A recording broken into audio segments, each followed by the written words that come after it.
Welcome to the Public Figure Society podcast, where innovation meets influence. If you're building a brand, leading a movement, or shaping the future, you are in the right place. We bring you the insights, strategies, and stories that fuel the world's most impactful public figures. It is time to step up, stand out, and leave your mark. Let's dive in.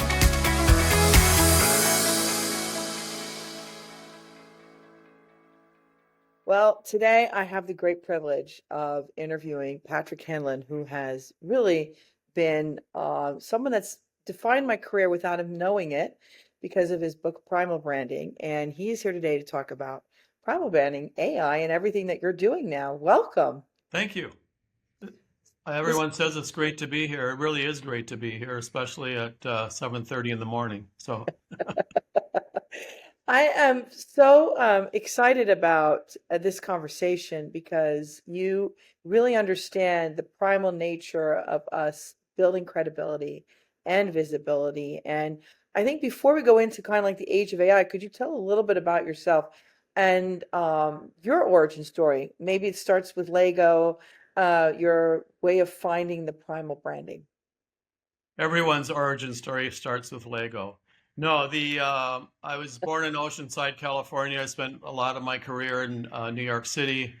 Sort of identify myself as a New Yorker. I'm definitely, I think, a New York writer. And the so I wrote Super Bowl commercials and in advertising, and one of my clients was Lego, and that's where the story begins, I guess, because I was one of the global creative directors on Lego, and which gave me the privilege, I guess, freedom to go not only to the headquarters, building headquarters in Denmark, and but also the headquarters in London and the headquarters in the U.S., of course, and then all the way over to Legoland in Carlsbad, in California, and 40 miles from Disneyland. And so I got a sense of this was the turn of the century, basically, and so I got more of a sense of Lego than a lot of the people that worked there, I would guess. And so I felt in my gut that there was something today we would call it inauthentic going on. And in fact, instead of the Lego blocks or bricks, they were teaching knitting classes to young women, to girls, right? And getting away from that. And so I just felt there was something wrong and in my gut. And at the same time, a consultant from Kinsey was looking at the books and the spreadsheets, and he told the family that if they kept on doing what they were doing, they would be out of business in 2-3 years. And so that absolutely got their attention, and they made him the new CEO, and then that sparked, the Lego turnaround at that time, and that went on. They were already doing Star Wars things, but that went on to create the Lego movie, I think, and some other things. I forget the exact chronology, but it was a long time ago, right? But but that started me wondering, why do we believe in certain things and not in others? And so I started to um, think about that, and what did all of the brands that we actually trust have in common? And they all have a logo. I almost said Lego. They all have a logo, right? And that's what we think of being the brand. But they also have a creation story. Two guys named Steve started building personal computers in a garage, etc. Starbucks at Pike Street Market in Seattle. And so there was a lot of change going on. And so the creation story is the first piece of what we call Primal Code. The creed, all these powerful brands had a a theme line, think different, just do it, even semper e pluribus unum, right? And then they have an icon, whether it's a flag or a logo. Um, and then they all had rituals. Starbucks transformed the ritual of how we have coffee in the morning. Computers changed a whole lot of different rituals, right? Most of them are on our computers these days. And then they all have a special language that is known by those people who are within that community, that brand community. Uh, Ice grande skinny decaf latte, right, for Starbucks. And then all of the words that came along with computing and all of the new words are coming along with AI right now. And, whether you're a doctor, lawyer, or you're a hacker, we all have a special group of words that identifies those people who belong within our community. And hey, I can tell you're not part of the community because you don't talk like us. You don't understand what we're talking about, right? And so here's how we can help you understand. Here's what this means, et cetera, et cetera. So those words welcome people into the community as much as they keep them out, right? And then there are non-believers, or pagans. Those are the people who don't want to be a part of your community. Coke versus Pepsi versus Starbucks versus liquid death, right? And so the Mac versus PC, et cetera. And then the AI versus people who don't want AI right now is going on, right? As well as a lot of other political, cultural, social things going on. And then the leader, finally. And so those are 7 pieces, as Steve Jobs, Bill Gates, and so on, Johnny Ives. And so those are the 7 pieces of what I call Primal Code, and those are the pieces that go about to create a belief system. And so we actually believe in these things, and it's not just about products and services, although that's where we try to sometimes focus, but it's really around people, places, and things. How do you create a brand around yourself, in the vernacular these days? How do you create, why do we like to live in some places and not in others, or visit some places not in others and not others? And then why do we believe in gravity, concepts, gravity, romantic love, etc. And so this construct helps us deliberately, consistently, consciously ramp things up and do things in a particular, not a particular order, but in a particular systematic way, I would say, to build communities. Sometimes those communities surround products and services. Sometimes they surround ideas, concepts, and sometimes they involve personalities. Taylor Swift. Right. I would really have to say, you're probably the godfather or the founder of of personal branding in a way. Because I don't really notice, I think you're really the first one. You don't really mention personal branding in your book, as I recall, but you're kind of the first one that really talks about creating the tribal thing, which is a very personal thing. Maybe Jim Stengel, who talks about purpose-led branding a little bit, but you really have honed it down to personifying companies, but also laying the groundwork for almost productizing a personal brand. Maybe in some ways. I wasn't when people back in 2001, when I came up with this, people were talking about tribes and cults in the sense that the Nike tribe and the Apple cult. And they were doing that, but no one knew how to do it other than imitating them. And I've talked about this before, but imitation is just imitation. And so there's a lot of that still going around, obviously. But in the past, without this construct, people would imitate what other successful people were doing. What are they doing over here? Who else has made it within this category? And let's just do what they're doing and follow along. And lots of companies, corporations, in fact, have done exactly that. Look at all the people who created personal computers after Apple did, right? And so once Apple kicked it off, and so Apple and some other people, I would say, but the the thing that we want to do in life as well as in business is be distinctive, unique, differentiated, and imitating someone else is just, it's not very differentiating, and it's not you. You know, we're doing some, we're helping a foundation do brain studies and neuroscience, and everyone's brain is unique. And so if everyone's brain is unique, you have the opportunity to become unique. And so the same is true with products and services. So each point of what we call primal code, the 7 pieces that I just described, is a point of differentiation. And although other people might have the same sort of creation story, they all wrote something they went to Stanford just like you did, or they wrote their idea on the back of an envelope or a post-it note just like you did. What you can remain unique, you tweak it just a little bit so it's a little bit different, and even if it's 1 degree of difference, by the time you add up all 7 pieces, you're 7% different, which in a lot of categories is huge.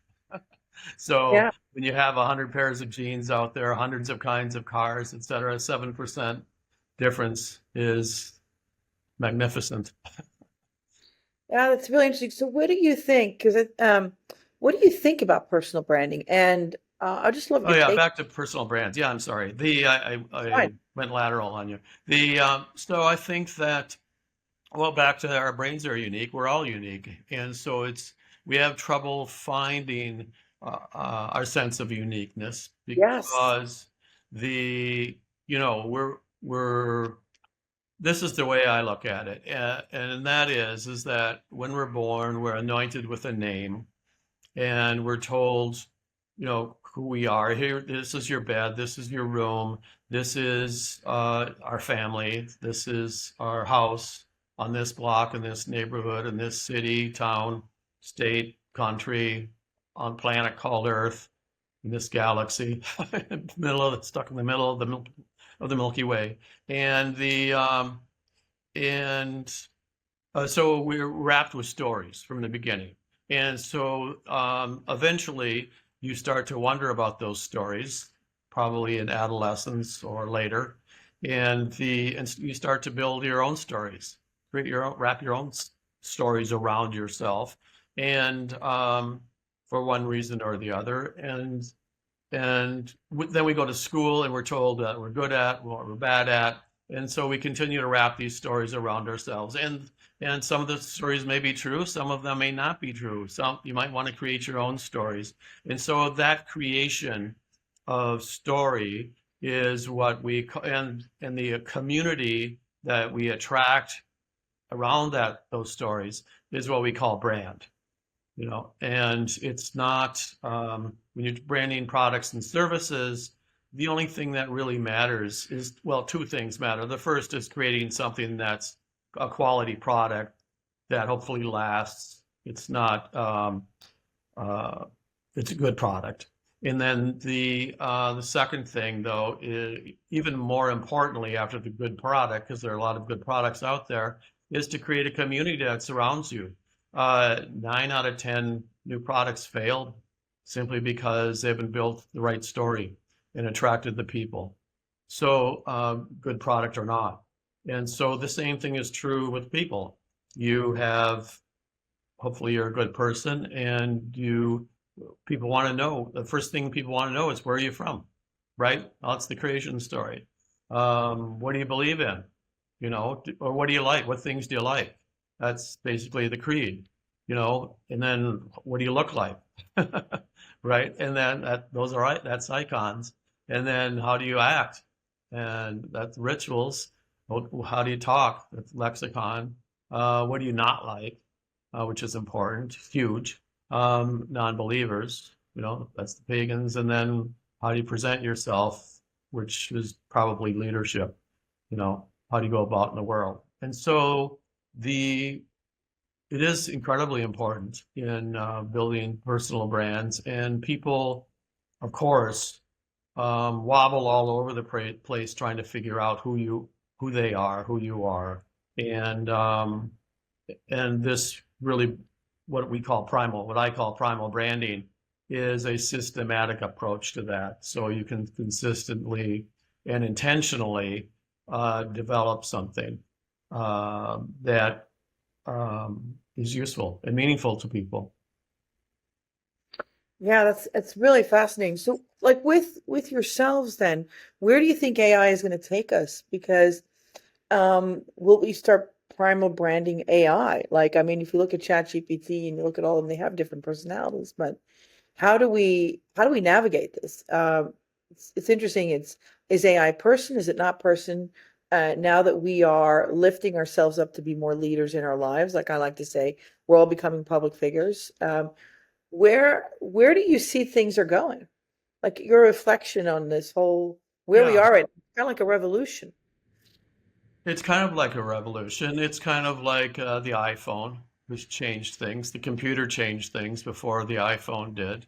And so, I mean, we were building our own uh, GPT around primal branding, but we're not using it for creativity. We're using it to create strategies with clients. And so we look at where you are out there in the universe right now. The GPT scrapes, the AI scrapes the web and sees where you are, how you're presenting yourself now. If you are, if you're not on the web, it won't. It won't scrape anything. But the so it's goes through what you are out there, how you present yourself out there, and then it provides a sense of, so you think you know what you think you've projected out into the world, and the AI will feed back the way it's seeing you. Okay, how you're presenting yourself out there. That's basically what we would call a brand audit. And then the next thing is, how can you do better and improve? And so that's where the chat GPT comes in, because what you want to do is spread yourself across social, digital, and traditional media, and have it all make sense and fit. And we use two metrics. One is that people need to see you in 5 different places in order to be able to say, yeah, I think I've heard of them. Okay. And then the second metric is it takes 100 hours to make a friend. You can Google all of this, by the way. And then, so it takes 100 hours to make a friend. So that, and you need to be 5 places. So that's Facebook, Instagram, TikTok, talking to someone, meeting someone, et cetera, LinkedIn. And then 100 takes 100 hours to make a friend. So that's a lot of posting, et cetera, et cetera. It's a lot of YouTube, right? And so, but it gives you a sense of the dimension of the task, and how dedicated you need to be toward that task. And that's important. So we think that those two metrics are valid. We think that AI will certainly, strategically, AI helps us figure out, okay, what needs to be in those feeds, what do we need to create, and then go from there, and then create it. Wow, that's really, really, really interesting. So I think the big challenge people have now is, some people say you are the niche, right? So if we're going to be getting to know each other for 100 hours, some people say that you should only focus on one thing, and yet you are so different. I had an example, like there's this woman, her name is Nicole. I can't pronounce her last name, but she's this nonprofit leader on LinkedIn and has no touch points to her TikTok, is where she's viral. And there she's completely separated her branding.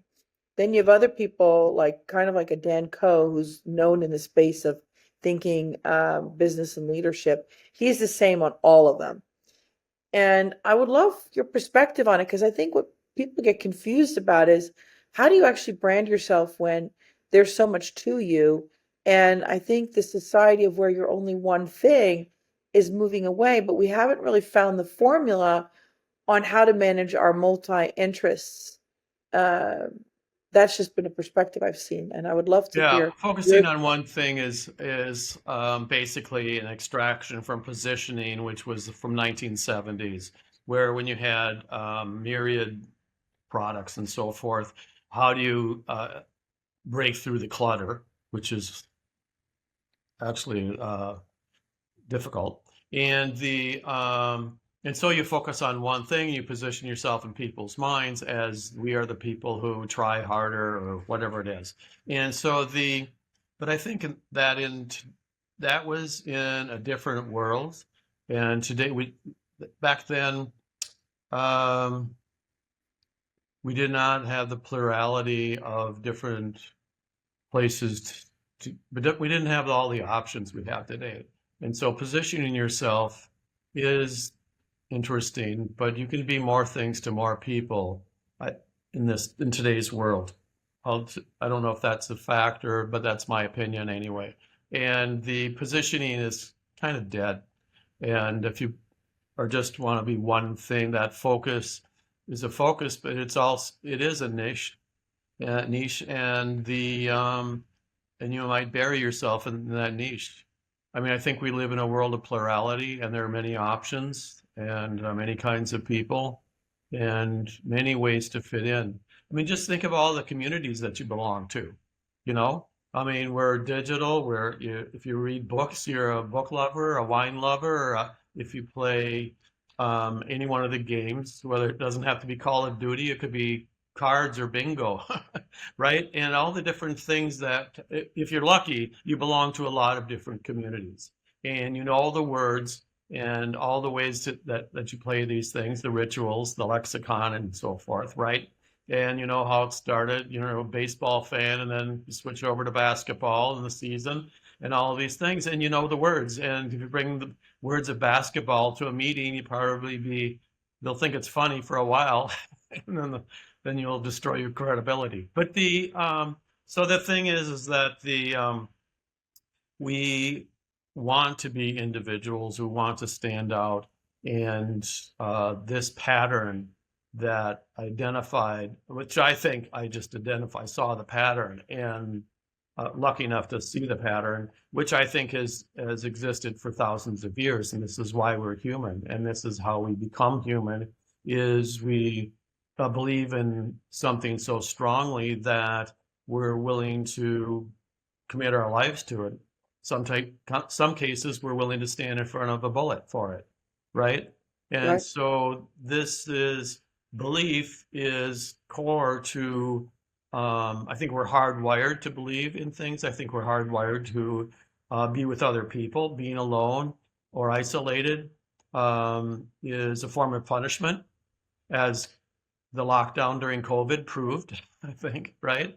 And and it's kind of a sad, lonely existence. And so we're hardwired to be with other people, and we're hardwired to respond to these. Our brains have developed over the last, however many years, so that we are attracted to certain things, and we are definitely attracted to this pattern, which is where'd you come from? What do you believe in? Why do you exist? Really is the thing. And how do we identify you? How do you do things? How do you talk? Um, what do you talk about? What do you not never want to become? And who's the leader? And who's the team, right? If you're talking about products and services. And so you build this construct, and then you communicate that construct across social, digital, and traditional media, so that everyone sees it and everyone can say, yeah, I think I've heard of those people. And more, it's taking something that's basically meaningless and creating meaning around it through stories.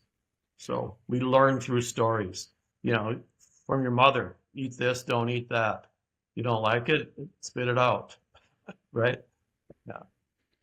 I like the fact that you say we learn from stories, and kind of like it's almost like people are trying to dissect the story.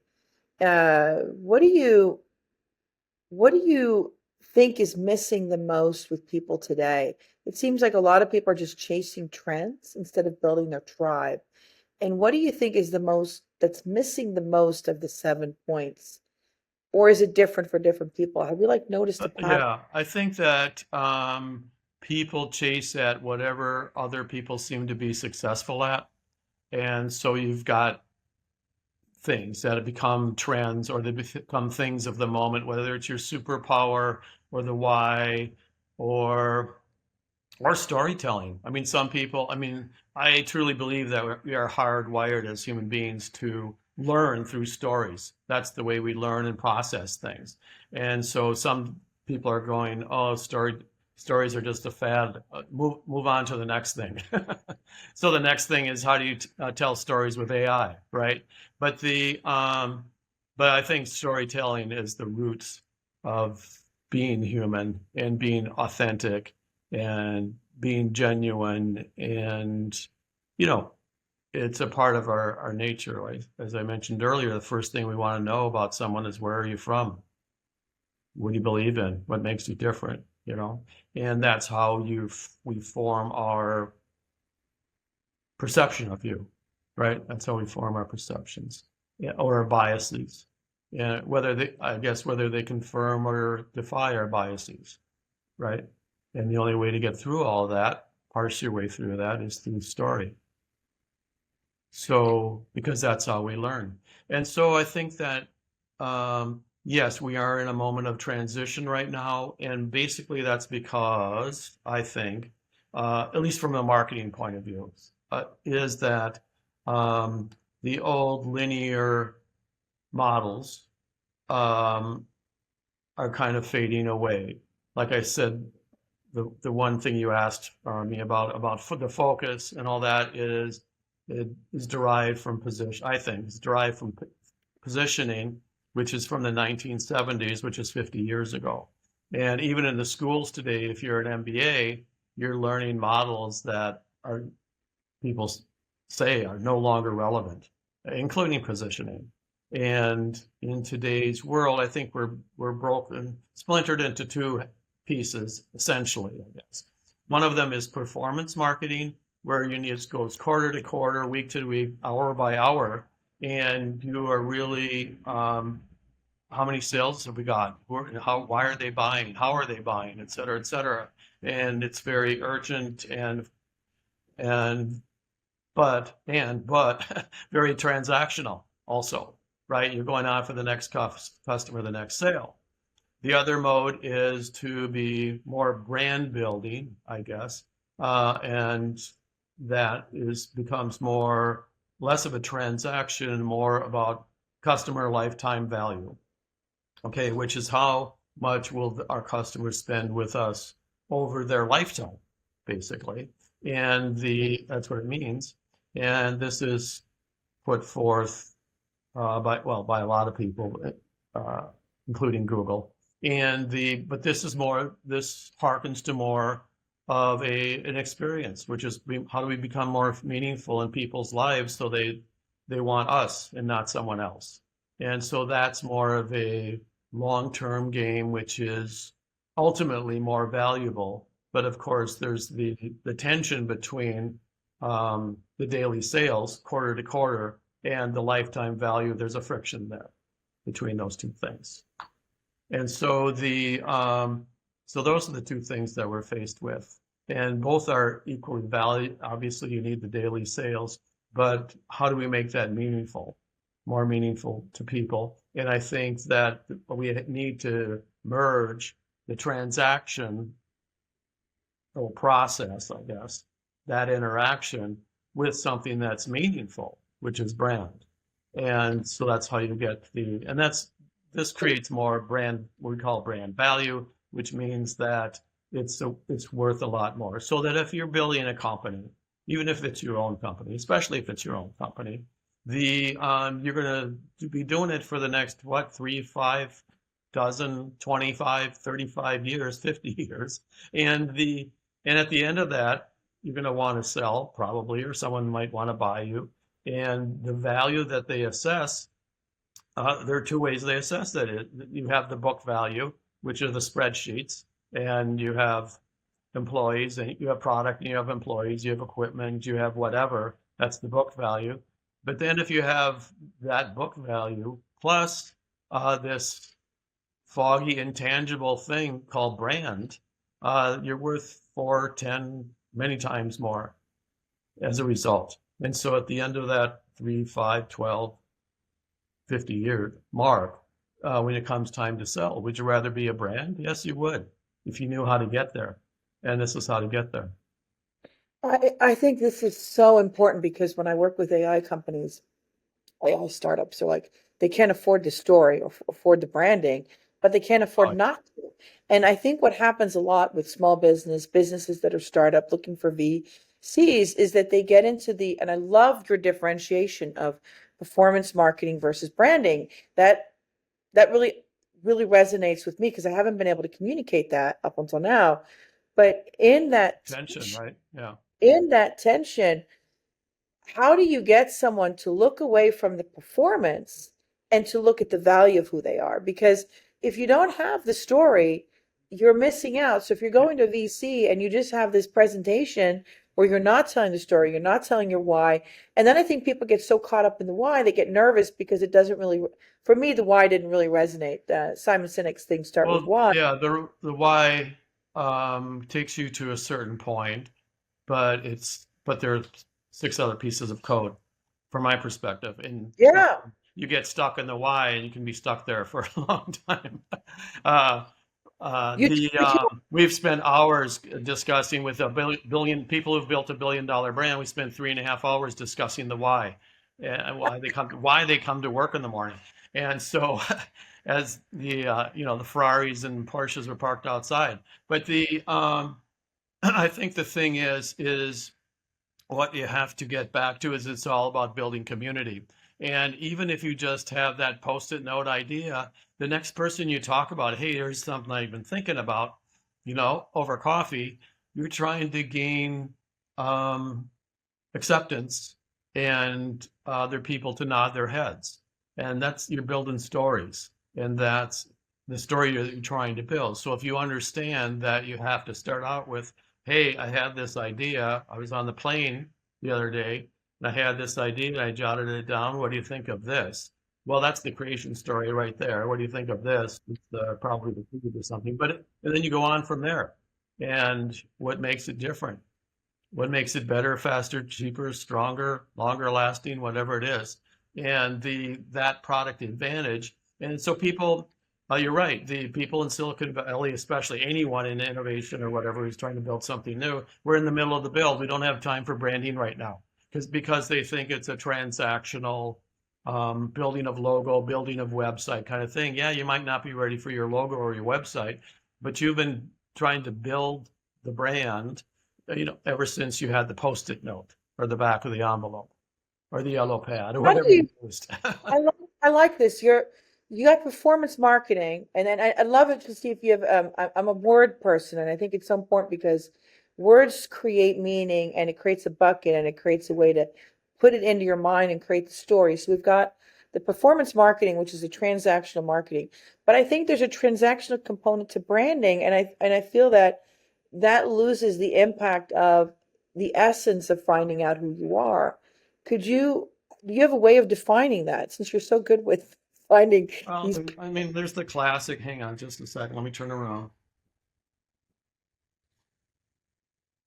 There's the classic example of this. There's a rock and it's meaningless, except if you recognize it as a rock, right? But if I told you this rock came from the moon, all of a sudden it has some added value, right? If I told you this was the rock that David used to kill Goliath, it would also have meaning. And this harkens to excuse me, to paintings, artworks, and so forth. The provenance behind those things, or guitars, or cars, or whatever. The provenance behind them is the creation story. What's the story behind them, right? Where do they come from? Where's the authenticity and all that? And so the thing that you're doing again is you're trying to build this a story that attracts, that adds meaning to the thing. There's this idea, and you're starting to add it adds meaning at each step. Sometimes you only have, 3 out of the 7, but as you keep going, you try to fill in the blanks. And those companies that have all 7, the truly powerful brands, Starbucks, Apple, Nike, Coca-Cola, and so forth, Google, they have these stories behind them, and they have filled in all the blanks, and whether you know it or not, they are more meaningful to you than log Logitech, whatever the scammer is I'm staring at. That's so Yeah. that's really it's really interesting. I think you're so right. It's really about the first part is to find the meaning of who you are and the meaning of where you want to go and understanding the context of putting that into the primal branding framework. And then you can go into the tactical part of the brand because I think a lot of times I'm seeing a lot of people talk about, oh, we'll create a brand. And I think it's a mistake because you go straight into the tactical without understanding not just your why, but your meaning of who you are. And when you don't understand that, it's almost like when you have a sailing in your destination, you're missing the mark of your goal because you haven't gone to the meaning of who you are. You become very transactional. Yeah. Yeah, yeah. And the thing is that we're not um, wired to community just through a logo and a website, which most people think of as the brand, the creative act. We are wired together through all the 7 pieces of code, and because each one pings a different part of our brain, and then cumulatively, um, they tickle both the rational parts of our brains that help things that check all the boxes. Yeah. I'm looking for a car. Does it have 4 wheels? Does it have an engine? what what's the exterior, the body shape, et cetera, et cetera. And then the meaningful thing, the parts that tick desire. I want, I don't want a Yugo. I want, a Ferrari or whatever. And oh, you can't afford a Ferrari? Well, okay, I'll get the next thing back, dial back. But or I don't want the $100 bag that looks like a Gucci. I want the Gucci, right? And so that desire piece is the gut level thing that creates demand, preference, and I like this, not that. That's really Actually, powerful. I prefer this, not that. Yeah, Yeah. yeah. But it's Preference really is the thing that creates sales, and but in order to prefer something, you have to know what's behind it. to know the differentiator. So really what you're saying is your differentiator a lot is about your story and owning up to your story. The differentiator is the story, and telling the story involves the 7 pieces of code, and then it becomes where do you distribute those? So there are all kinds of stories you can create around the creation story. We saw one creation story went out yesterday or last week about IO and Johnny Ives and um, Sam Walton, and it's the backstory of how they started the whole thing, or came up with the idea or whatever. We Someone used the Primal branding to create the largest crowd fundraise in history, over $10 million, and they started out with a creation story.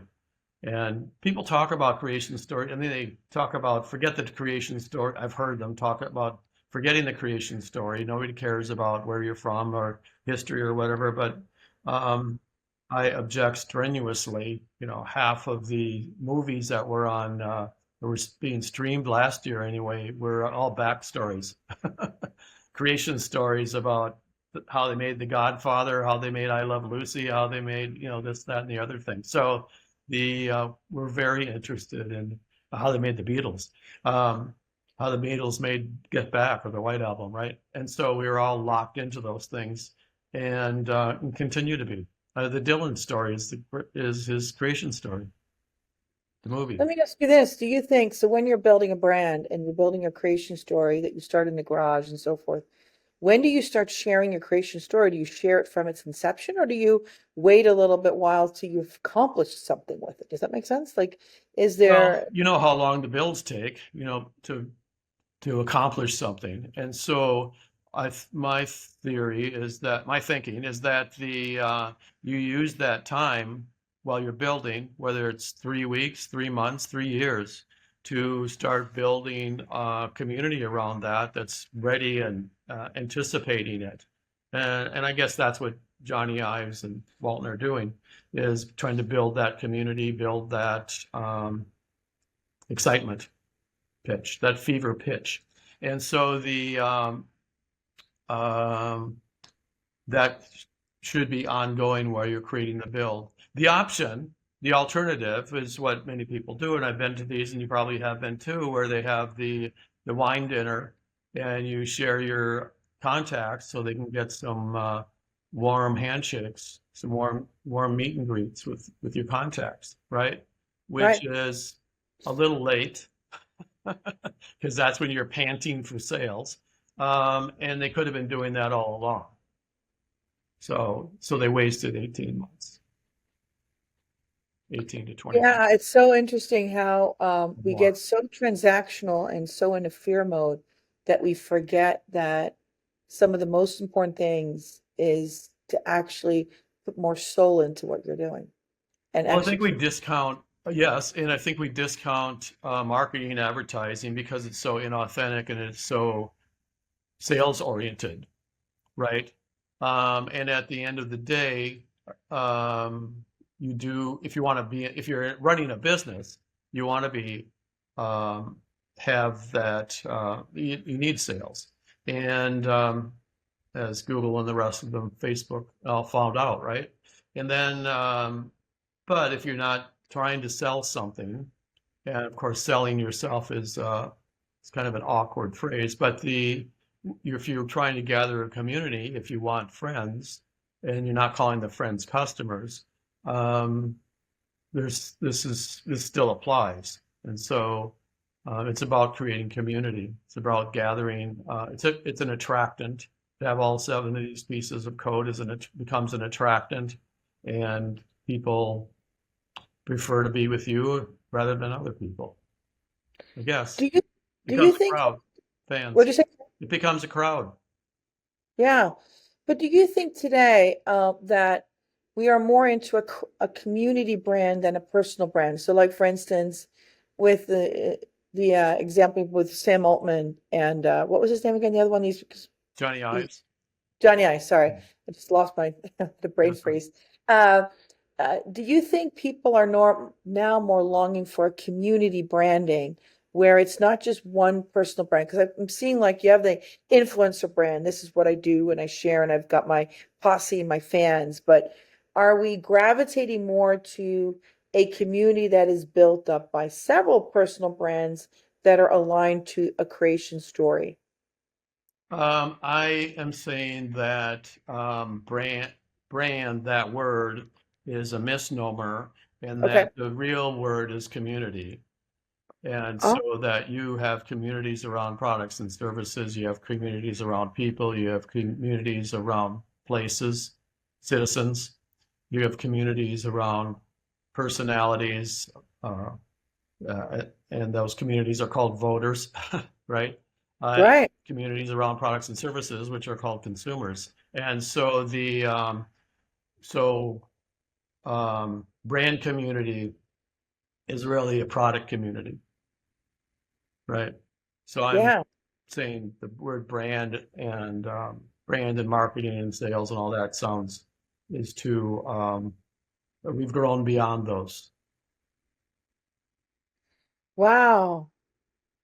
I So it's totally part agree of the with evolution and drifting away from no one wants to be sold anything. And so it becomes that so that and this is already happening, by the way. So hang on a second. I need a prop. All the props are behind me. Here's my phone, and these handheld digital devices were on them all the time. I think I was on, well, I'm not going to tell you how long I was on it far too long, I guess, and the last week, and but these handheld digital devices have, all of our meetings on there, and I could be doing this on the phone. Both could be, and so the point is that we if you're an Apple person, every day we hear something about Apple. I think we talked about this before. You hear about what Johnny Ives did yesterday. You hear about Steve Jobs. You hear about the new phone versus the old phone. You hear about the new phone versus, a Google phone or a Samsung phone. You hear about stock price. You hear about something Tim Cook did, or you hear about Apple in China, or something else, and you just take all this in, and plus the fact you're on the phone, and you just take all of it in, and it's just a part of life, right? But you could suggest that some of those things, from stock price to uh, Johnny Ives, or Steve Jobs, it's all part of Apple's story. Their creation story, their create icons, rituals, et cetera, right? Non-believers. So they're all wrapped up in there because you're an Apple person, you just opt in, right? And it's just a part of life. And so it's the same thing or can be the same thing with Nike, Starbucks, anything. Name a sports team. It's just a part of life. So I think we it's so move cool. on. We don't even think of it as being marketing or Right. branding or anything like that. We're just a part of that community, and we're excited about it. Hear about Taylor Swift or any of the other new artists that are out there. And some of them are built around the same model. The successful ones certainly are. Do you think, I was asking you before we got on the eighth element. Oh yeah. Could the, yeah, and I'm not sure if this would be an eighth element, but I'm a big proponent of this and I'd love your opinion on it. But I don't know if you've ever heard about the second follower. It's on YouTube. This guy was talking about you are not able to really create a movement or I would probably say a community without the second follower, right? And he has this video, and I'll put in the show notes. It's this video with this guy dancing all by himself, Yeah, looking like yeah. a fool. At the And then, festival. So he's yeah, dancing at the festival all by himself. He's the goofball, dancing right, by himself in the field. And then all of a sudden someone else comes in and participates. And before you know it, everyone's dancing like him. Yeah. right. So Yeah. it's like Famous video. Yeah. I love the It's video, cool. Yeah. and I wish there was a book about it or a reflection on it because could it be because when you're creating a community, you're by yourself, or like all Mhm. these solo entrepreneurs, and how do you create the second follower? Because it seems like that, how do you track people? And I think learning from you, and you're just reminding me again the importance of the creation story and creating the tribe, creating the rituals. But how do you get, in your opinion, how do you get that second person to follow you that creates the momentum of Yeah. creating the community? Yeah. Well, a lot of times, like that video, what happens in that video, it's a lucky accident. you know. But I think that you got remember all those people were on that same hill together for for the same reason, right? To hear the music and they were part of the concert, which meant they liked the acts that were there. They paid to get in, et cetera, et cetera. But even if they didn't pay to get in, they got in. And so their intention was to be there instead of somewhere else, right? And so um, so that's a so that was a lucky accident, I would say. But and a great demonstration of building a metaphor. It was a metaphor for building a tribe or a community, all right? And so I think that to get there, so there was already community built in there. That's what I'm saying. Okay. I think I made that point now. A Yeah, couple yeah. times maybe. But I think that the thing is you start out and you find the point of entry, and that you're interested in that stuff. Well, you've heard about this, and an advocate, someone who believes in you, tells you about that. That's how I found out about Google. That's how I found out about AI, et cetera. And so about 15 years ago. So we get attracted to these things. They pique our interest anyway, and in some way, and we get filled in on the story and why them and not something else. It becomes that, you need to hear that story. And it may not have all the pieces, but it's intriguing enough and you're curious enough to want to find out more. That's interesting because I think that's where when I've been noticing, I love going to TikTok and see who's going to become famous or who's going to go big. Mm. And you're seeing it's someone that is like that first guy that just goes on and looks like a fool, and then you get the one person, the next person, and suddenly you Yeah. have that community. And I think there's something about you need to have a certain delusional internal faith in yourself to be that person by yourself. And I think that's really what I love so much about your framework is it gives you all the checklist of what you really need to stand there by yourself. Well, there you need courage, that's for sure. Yeah. I mean, it takes courage, as anyone who stood on a stage knows, and so or stood in front of the class knows. It takes some courage to do that and to want to. I mean, you're initially intentionally standing, separating yourself from the crowd and becoming a participant and becoming I was going to say participant, but which you are, I guess, but you stand in front of the crowd, I guess is the difference, right? So you intentionally Right. do that, which is courageous. And so and then you go on from there. But I think the thing is that um, what you may not know, I mean, this construct is required reading at YouTube. And so a lot of these things that you see out there on the web are not random. They appear random, but they are intentional in the sense that they are launching with a certain thing, expression, visual, image. They have ritual routines that they have. They have ritual furniture sometimes, and so forth. And they have a pattern, and you get used to that pattern, whether it's the husband telling his wife jokes and she's laughing, or if it's someone telling you about art and always touching their hat, wiggling their hat and repeating a phrase, whether it's a guy fumbling around with his computer, making sure everything's on, and they go, "Hey guys," and then he goes into his music instructional. Um, uh, these are all patterns, and it's a ritualistic thing. They have icons, they have rituals, they have a lexicon that they go through, and so there is some rhyme to that. That's really powerful. So, what when you did primal branding, how did you how did you start that whole thing? So you left and you came up with this primal branding, and I would say you've just attracted a tribe of people that really believe in what you're doing. Yeah, we're all, thankfully, luckily, knock on wood, all over the world, yes. And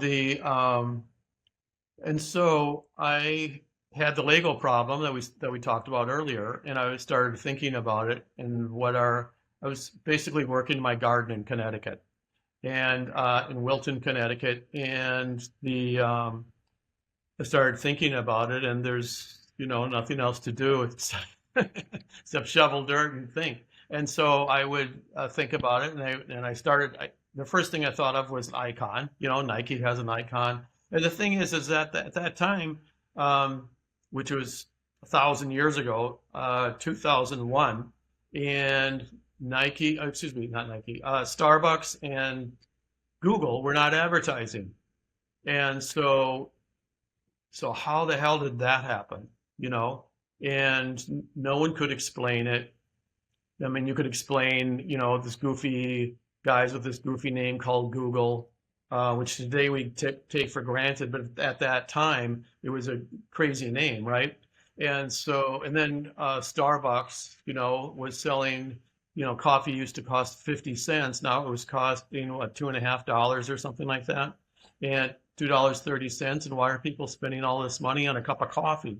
And explained away by, oh, it's an experience, or people want to relive their echoes of going to Europe, and stuff like that. And so the cafe experience, et cetera.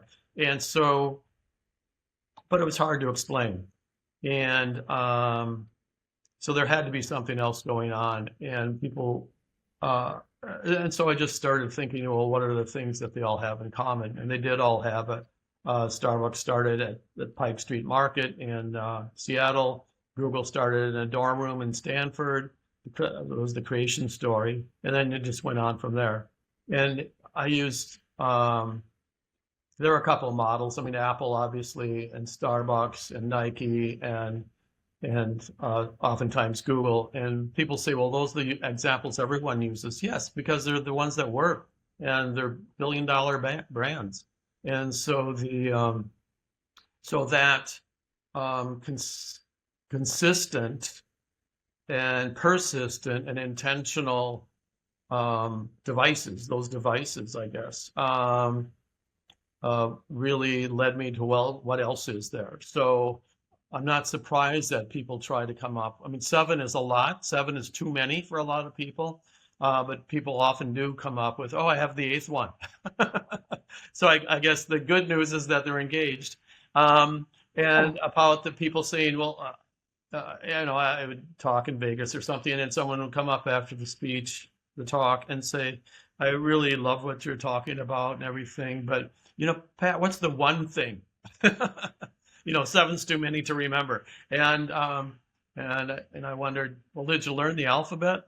But anyway, the alphabet thing is primal branding. Yes, I get that. Why it is so resonant for people, because it's one thing, but it is the one thing. But I think the difference is the intentional difference is that when you have all 7 of these things, which admittedly is difficult, when you have all 7 of them, you just work a lot better than those who don't have all 7.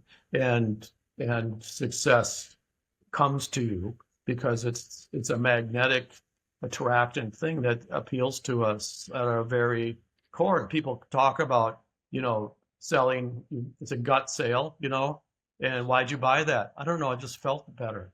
I wanted it. And so where does that come from? It's not a rational thing. It's rational plus gut. And so gut desire. And so the building of those 7 things is really what helps not only differentiate you, but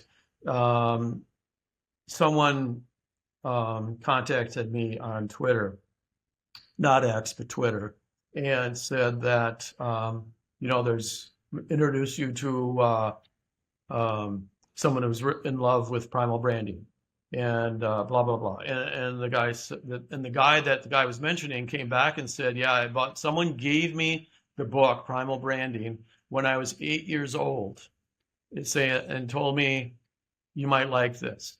And so the kid read it, and then throughout his life, so now 20 years later, he's 28, and he's doing beats for Drake and Kanye, and so he's the tracks. He's doing the tracks for them. So he built his own brand within the mega industry, called hip hop. And so if you're 8 years old and you can do that, that's pretty. Not only did he get an 8-year-old make it through the 7 things, but he also manifested itself in his life. And so it's, and I get not a lot of stories like that, but it's been 20 years now, so people are coming out of the woodwork. People inside of corporations who used it as a kind of a workaround, as other people have called it their secret weapon. Someone in Brazil wrote me a beautiful note of how they used it to in a corporation to create programs for women and so forth, and when women were ignored. And so it's really it's a meaningful, powerful construct Yes. that can change your life. It does change your life.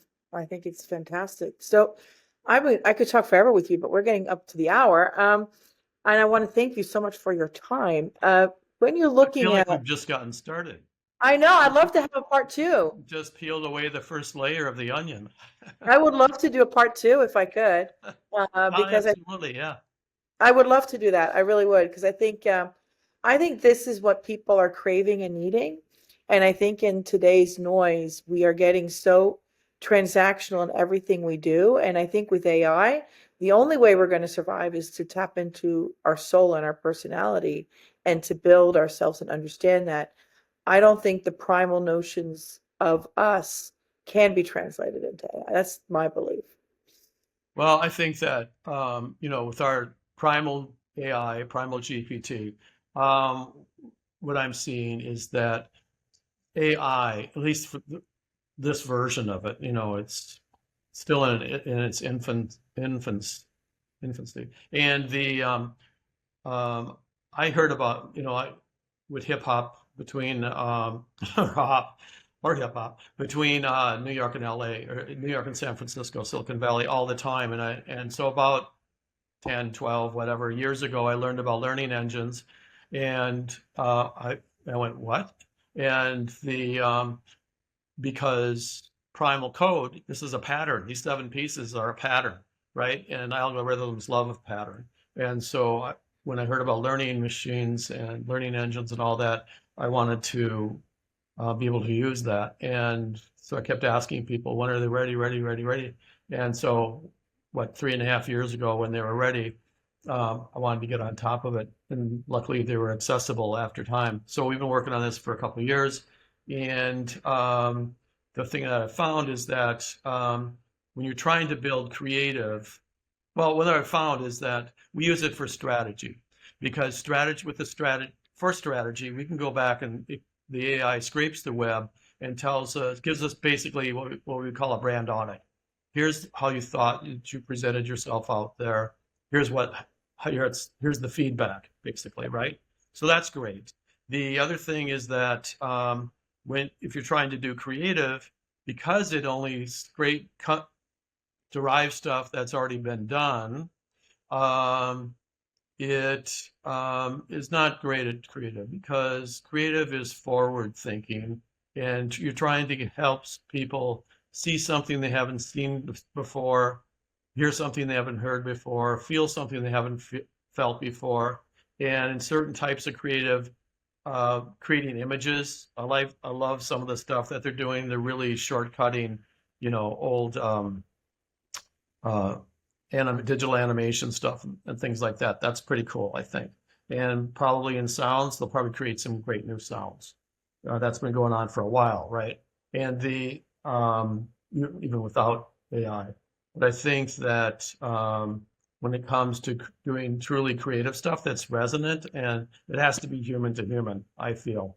If it's, I don't think anyone can write Dylan Thomas, and so, or Bob Dylan for that matter. And so at his best anyway. And so so I think we have that still. I think that it can do the rote stuff, what we call boilerplate copy stuff, and email campaigns and stuff like that. And who cares? But I think that the truly remarkable things is still in our bucket. I do believe that. That's a fantastic ending. We'll put in the show notes where we can find you. And I just want to say thank you for the most privileged time. And I am hoping and anticipating we can do a part 2, part 3, because I just feel like you are, your method is really, I think your method is the most important method of today. And I think it's one of the places where people can really tap into this. I really do. So thank you. And until next time, we will get you back on. Part 2 coming up. Part 2 coming up. Don't move. Stay yourself. Nope. Thank you for listening to the Public Figure Society podcast, where innovation meets influence. If you love this episode, be sure to subscribe, follow, and leave a review.